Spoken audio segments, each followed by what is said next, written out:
Okay, this video is directly for Elon Musk, but it relates to all EVs. Here's what we're going to do. We're going to take you through the bow tie of superconductivity. This is what I mean.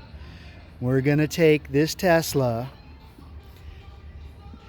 and we're going to impose superconductivity or linear magnetism on the electric motor.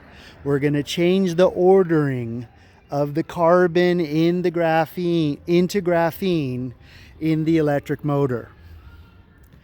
Then that electric motor is going to impose the field onto the battery via regenerative braking. Then the battery electrodes, the carbon in the battery electrodes are going to turn to graphene.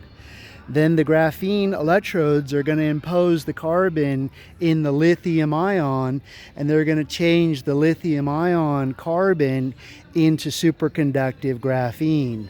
Then we're going to find out how many more miles this Tesla is going to get, because right now we see a charge of about 280 to 300 miles on this beautiful azure blue Tesla.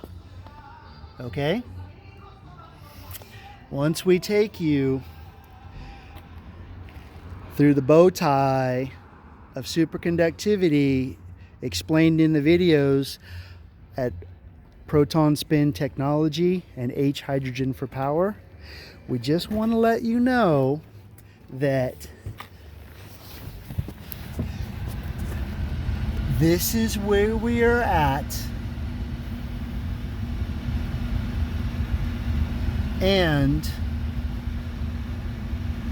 this is where we're going. Okay? Vape on that, Elon Musk. The reason we're doing this is because I'm a professional at Mercedes-Benz for advanced diagnostics. I'm a professional engine builder for Porsche research and development for racing. And we cannot figure out where to put the spark plugs in this Tesla. So, have a nice day, Elon Musk. You see that? The door is open, my friend.